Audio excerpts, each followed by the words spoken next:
बिस्मिल्लाहिर्रहमानिर्रहीम अस्सलाम वालेकुम। आज मैं आपको गाइड करूंगा जीआई के मैथमेटिक्स इंपॉर्टेंट टॉपिक्स के हवाले से। जीआई के कौन से इंपॉर्टेंट टॉपिक्स होते हैं। अगर आप फर्स्ट ईयर की बुक पे आ जाएं, फर्स्ट ईयर की बुक में परम्यूटेशन कॉम्बिनेशन वाला चैप्टर 7वां चैप्टर और ट्रिग्नोमेट्री सारी की सारी। ट्रिग्नोमेट्री में भी जो इम्पोर्टेंट चैप्टर है ना, जो सबसे ज़्यादा इम्पोर्टेंट है वो है 12वां चैप्टर। ठीक है, 12वां और 10वां, ये बहुत ज़्यादा इम्पोर्टेंट चैप्टर हैं, 12वां और 10वां। और इनके अलावा जो बहुत ज़्यादा एक इम्पॉर्टेंट चैप्टर हो सकता है वो है चौथा चैप्टर। ठीक है, लेकिन अब 12वां चैप्टर इंपॉर्टेंट कैसे है। 12वां चैप्टर इंपॉर्टेंट इसलिए उसने कोई साइड्स दी होंगी और आपसे एंगल पूछ लेगा, एंगल दिए होंगे साइड पूछ लेगा, तो इस तरह की वो कन्फ्यूजन पैदा करेगा। ठीक है, और उसके अलावा उसमें काफ़ी सारे क्वेश्चन बन जाते हैं ट्रिग्नोमेट्री से। जो ट्रिग्नोमेट्री बहुत ज़्यादा इंपॉर्टेंट है जेईई के टेस्ट के लिए। अब छठा चैप्टर का कभी कभी एक आधा पूछ लेता है, ज़्यादा कभी नहीं पूछेगा। ज़्यादा पोर्शन फर्स्ट ईयर का जो आएगा वो इन्हीं चैप्टर से आएगा। पहला दूसरा भी इतना कोई इंपॉर्टेंट नहीं है उसके लिए, तीसरा भी इंपॉर्टेंट नहीं, जीआई के लिए तो बिल्कुल इंपॉर्टेंट नहीं है ना। चौथा थोड़ा सा इंपॉर्टेंट हो सकता है।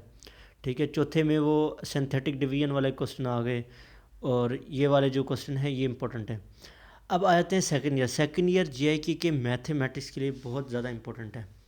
वो इस तरह के जेईई के मैं अब आपको मैं कुछ इंपॉर्टेंट टॉपिक्स बताता हूँ। सबसे पहले आए पहले चैप्टर पर। पहले चैप्टर में डोमेन और रेंज इसने आना ही आना है। ठीक है, डोमेन और रेंज अगर इधर ना आई तो किसी और टेस्ट में आ जाएगी, लेकिन डोमेन और रेंज मेजोरिटी आती है। ठीक है, फर्स्ट चैप्टर का बस यही है। अगर सेकंड चैप्टर में आए, सेकंड चैप्टर में 2.6 से आगे वाला जितना भी है वो ज़्यादा इंपॉर्टेंट है। Concave up, concave down, maximum function, minimum function, critical points, point of inflection, maxima, minima. ठीक है, ये टॉपिक्स बहुत ज़्यादा इंपॉर्टेंट हैं चैप्टर 2 में से।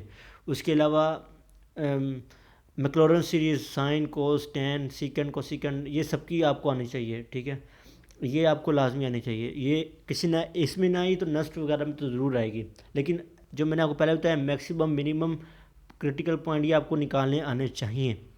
उसके अलावा अगर आप आ जाएँ इंटीग्रेशन में, इंटीग्रेशन में काफ़ी इंपॉर्टेंट है। इंटीग्रेशन में जो इंपॉर्टेंट चीज़ है ना, वो सबसे इंपॉर्टेंट वो जो दो फार्मूलाज आपने पढ़े हैं एफएससी में। ऊपर फंक्शन का डेरिवेटिव पढ़ा है, नीचे फंक्शन पढ़ा है, नीचे फंक्शन का इन्वर्स पढ़ा है, ऊपर उसका लॉग पढ़ा है। तो ये वाले जो दो फार्मूले ना, ये आपको लाजमी आने चाहिए। इसके आपको प्रैक्टिस होनी चाहिए। जितनी प्रैक्टिस करेंगे उतना आपके लिए अच्छा है। ये फार्मूला बहुत ज़्यादा इंपॉर्टेंट है। इसके अलावा मेरा नहीं ख्याल ये जेईई में इससे हट के कोई चीज़ पूछी जाएगी, क्योंकि इन फार्मूलाज की जो रेंज है वो बहुत ज़्यादा वाइड है, लेकिन हमें महसूस नहीं होता। ठीक है, हमें इस बात का नहीं अंदाज़ा होता। जब हम पेपर में जाएंगे हमें नहीं लगेगा ये कोई वो उन से रिलेटेड है, लेकिन वो होगा वही, लेकिन हम उसको कर नहीं पा रहे होंगे अगर हमने इनकी सही तरीके से प्रैक्टिस ना की हो।